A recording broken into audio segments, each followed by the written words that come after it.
तो कार्बन के अलग अलग प्रॉपर्टीज़ का अध्ययन कर रहे हैं चैप्टर नंबर 4 में। तो हम यहाँ पर करेंगे organic compounds, the two characteristics features seen in carbon.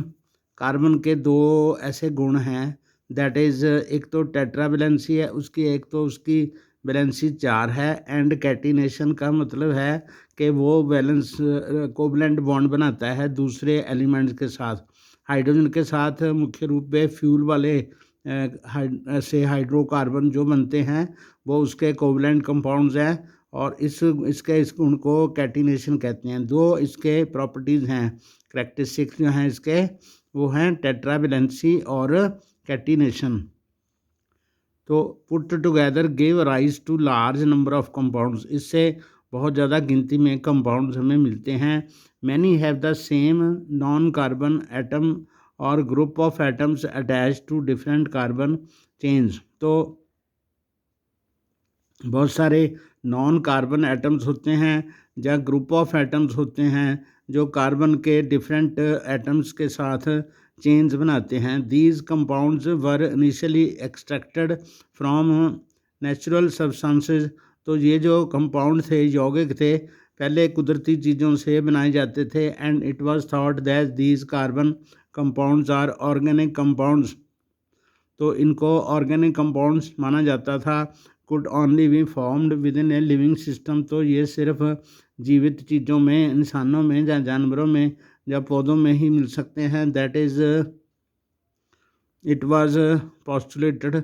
तो ये कहा जाता था कि that a vital force was necessary for their synthesis. तो उनके बनने में एक बहुत इंपॉर्टेंट फोर्स की ज़रूरत होती थी जो सिर्फ जीवों के अंदर ही होती थी।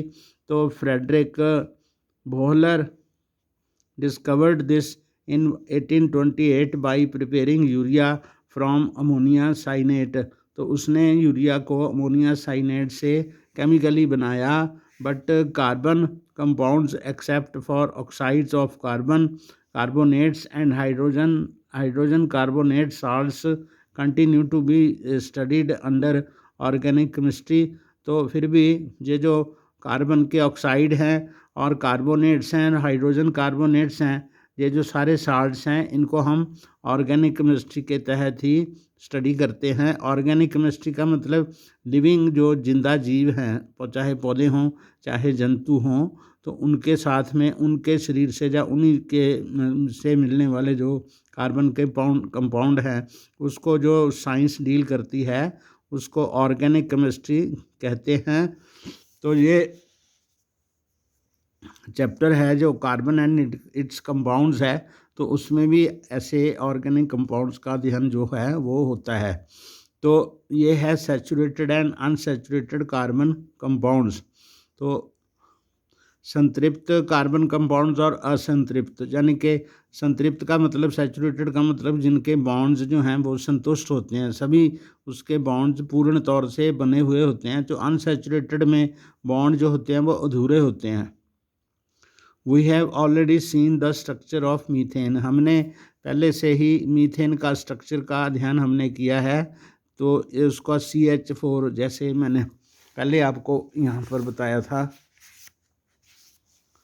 ये जो है एक कार्बन के 4 एटम्स हैं। एक कार्बन जो एटम है उसके 4 जो इलेक्ट्रॉन्स हैं XX वाले, वो 4 हाइड्रोजन के एटम्स के साथ जुड़े हुए हैं। तो ऐसे इसका स्ट्रक्चर बनता है। तो ये सिंपलेस्ट हाइड्रोकार्बन है, उसकी सिंगल बॉन्ड है सभी। तो यहाँ पर जो एक कार्बन के 2 एटम हैं जो आपस में भी जुड़े हुए हैं, उनके साथ में एक कार्बन एटम, एक तो उनका आपस का कार्बन कार्बन बॉन्ड का ये स्ट्रक्चर है, बॉन्डिंग है, और हर एक इसके 3 जो बाकी इलेक्ट्रॉन्स हैं 3 हाइड्रोजन एटम के साथ, ये 3 हाइड्रोजन एटम के साथ जुड़े हुए हैं। तो इनमें सभी में सिंगल बॉन्ड है। तो इसमें स्ट्रक्चर ऑफ मीथेन आता है। Another compound formed between carbon and hydrogen is ethane. Ethane का इथ का मतलब होता है मिथ में मीथेन में मिथ आता है, इथेन में इथ आता है।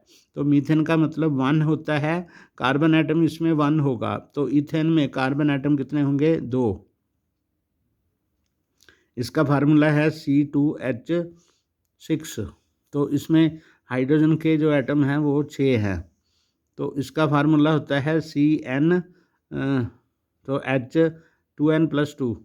तो जितने कार्बन के एटम होते हैं उसके दुगने से 2 ज़्यादा हाइड्रोजन के एटम होते हैं, तो इनके पीछे जो लगता है वो एन लगता है।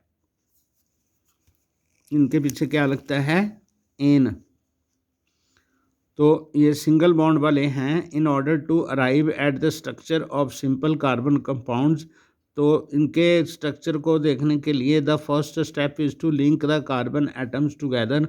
पहले इन दोनों कार्बन एटम्स जो होते हैं इनका एक सिंगल बॉन्ड बनता है, यहाँ पर इनका लिंक बनता है और सिंगल बॉन्ड के साथ जुड़ते हैं। And then use the hydrogen atoms to satisfy the remaining valencies of carbon. तो कार्बन की 3 वैलेंसी इधर हैं, 3 वैलेंसी इधर हैं, तो इनके साथ में 6 हाइड्रोजन के एटम आपस में जुड़ गए। For example the structure of ethane is arrived in the following steps. पहले सी को सी के साथ जोड़ा, ये स्टेप 1 है, और यानी carbon atom linked together with a single bond. Carbon atom आपस में सिंगल बॉन्ड के साथ जुड़ गए। 3 valencies of each carbon atoms remain unsatisfied. तो इसके जो बाकी के 3, इसकी जो वैलेंसीज हैं वो अनसेटिस्फाइड हैं। So each is bonded to 3 hydrogen atoms. तो इनके साथ 3 एटम्स इसके साथ और 3 एटम्स इसके साथ इसकी बॉन्डिंग हो गई, तो ये बन गया C2H6। तो ये स्टेप 2 हो गया। तो ये जो फिगर 4.6 है, ये each carbon atom bonded to 3 hydrogen atoms. तो इसमें हर एक कार्बन एटम जो है इसकी जो बाकी की वैलेंसीज हैं वो 3 हाइड्रोजन एटम के साथ जुड़ी हैं, तो एक जो बॉन्ड इसमें कार्बन एटम का बना है। तो ये जो सिंगल लाइन है ये शो करती है कि यहाँ पर बॉन्डिंग हुई है, यानी कि इस एटम के 4 इलेक्ट्रॉन इसके आउटर मोस्ट ऑर्बिट में हैं, 1 इलेक्ट्रॉन इस हाइड्रोजन के साथ, 1 हाइड्रोजन के साथ, 1 हाइड्रोजन के साथ, 1 कार्बन अपने साथी एटम के साथ जुड़ा है।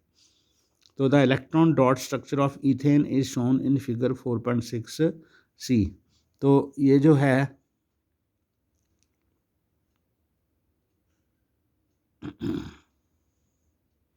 ये वाली 4.6C इसकी डायग्राम है। तो ये 4.6B है और ये 4.6A है। इसमें पहले कार्बन के 2 आपस में जुड़ गए, फिर ये स्टेप 1 हो गया। स्टेप 2 में बाकी के 3 जो इसके हैं वो हाइड्रोजन एटम के साथ जुड़ गए, CH3। इसको CH3 भी कह सकते हैं। तो can you draw the structure of propane which has molecular formula C3H8। तो प्रोपेन जो है, प्रोप का मतलब है कार्बन के 3 एटम, प्रोप का मतलब कार्बन के 3 एटम, एन का मतलब इसी तरीके से जुड़े हुए हैं। पहले 3 कार्बन के एटम आपस में जुड़ेंगे, बाकी कार्बन के इसके भी 3 और बीच वाले कार्बन के 2 और इसके 3, ठीक है। तो उसमें 8 जो होंगे हाइड्रोजन के एटम उसके इलेक्ट्रॉन्स के साथ जुड़ जाएंगे। ऐसे हो जाएगा C और C है, और ये 2 एक बॉन्ड आपस में जुड़ गया, इसके 2 रह गए, इसके ऐसे 3 रह गए और इसके ऐसे 3 रह गए। ये बन गया CH3 CH2 CH3। तो यहाँ पर H लग गया, यहाँ भी H लग गया, यहाँ भी H लग गया, यहाँ भी H लग गया, यहाँ भी H लग गया, यहाँ भी और यहाँ भी। तो इस स्ट्रक्चर में भी कोई डबल बॉन्ड या ट्रिपल बॉन्ड नहीं है। डबल बॉन्ड में यहाँ पर 2 लाइनें होती हैं, ट्रिपल बॉन्ड में यहाँ पर कहीं भी 3 लाइनें होती हैं। तो ये हो गया C3H8। तो उसमें कार्बन 3 कार्बन एटम हैं, तो इसका मतलब इसके पहला अक्षर जो होगा वो PROP प्रोप होगा।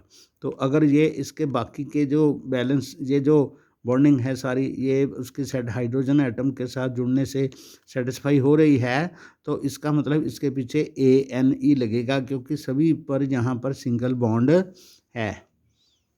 तो you will see that valencies of all the atoms are satisfied by single bonds। तो इसमें सभी जो कार्बन की वैलेंसीज हैं वो सभी हाइड्रोजन के साथ जुड़ के सिंगल बॉन्ड्स के साथ सेटिस्फाई हो रही हैं। Between them such carbon compounds are called saturated compounds. तो कार्बन की सभी वैलेंसीज अलग अलग तौर पे सेटिस्फाई हो रही हैं, तो ऐसे जो कंपाउंड होते हैं उनको ही सैचुरेटेड कंपाउंड्स कहते हैं। एक बार फिर से, यानी कि जहाँ पर डबल और ट्रिपल बॉन्ड ना हो और सिर्फ सिंगल बॉन्ड से कार्बन की सारी वैलेंसीज जो हैं वो आपस में जुड़ने से, कोवैलेंसी हाइड्रोजन के साथ या दूसरे किसी एटम के साथ जुड़ने से बैलेंस होती हो, तो ऐसे जो कार्बन कंपाउंड्स होते हैं वो सैचुरेटेड कंपाउंड्स कहते हैं। These compounds are normally not very reactive. तो ये बहुत ज़्यादा रिएक्टिव नहीं होते, यानी कि उनमें स्थिरता होती है। अगर उनके जो बॉन्ड्स हैं वो सेटिस्फाइड हैं तो उनकी रिएक्टिविटी कम हो जाती है। However another compound of carbon and hydrogen has the formula of C2H4। तो ये यहाँ पर दिया हुआ है C2H4। तो यहाँ पर कार्बन के स्टेप 1 में कार्बन कार्बन 2 एटम आपस में जुड़ गए, फिर इसके दो दो इसके H2 हो गए, बाकी एक इसका भी एक और इसका भी एक बॉन्ड रहता है, तो इसलिए इसको हमने डबल बॉन्ड के साथ जोड़ दिया। तो ये जो कार्बन एटम है इनके अलग से अकेले अकेले ये सेटिस्फाइड नहीं है, तो यहाँ पर ये डबल बॉन्ड हो गया। इसका मतलब ये जो कार्बन एटम है, कार्बन का कंपाउंड है, इसमें कार्बन के सभी वैलेंसीज जो हैं वो सेटिस्फाई नहीं हो रही। यहाँ पर डबल बॉन्ड आ गया, इसको सिंगल सिंगल तरीके से अकेले अकेले सेटिस्फाई, अलग अलग एटम से सेटिस्फाई अगर होगा तो वो सैचुरेटेड होगा। अगर कार्बन के एटम तो आपस में डबल या ट्रिपल बॉन्ड से आपस में जुड़े हुए हैं तो उसको वो अनसैचुरेटेड हो गए। तो each carbon atom gets 2 hydrogen atoms to give, we see that one valency per carbon atom remains unsatisfied। तो यहाँ पर हम देखते हैं कि कार्बन की एक एक जो वैलेंसी है दोनों एटम्स की वो अनसेटिस्फाइड है। thus this can be satisfied only if there is double bond between the two carbon atoms। तो ये जो है इसलिए इसी तरह से सेटिस्फाई होगी कि अगर कार्बन टू कार्बन एटम का डबल बॉन्ड बन जाए, क्योंकि एक कार्बन के एटम के 4 इलेक्ट्रॉन्स, एक जहाँ पर हाइड्रोजन के साथ, एक जहाँ पर, और 2 इसके साथ आपस में, इसके भी 2 आपस में, और 2 हाइड्रोजन एटम्स हैं। तो ये जो ऐसे जो होते हैं कार्बन एटम्स, कार्बन कंपाउंड्स, वो अनसेटिस्फाइड होते हैं तो उनको अनसैचुरेटेड कहते हैं। ओके।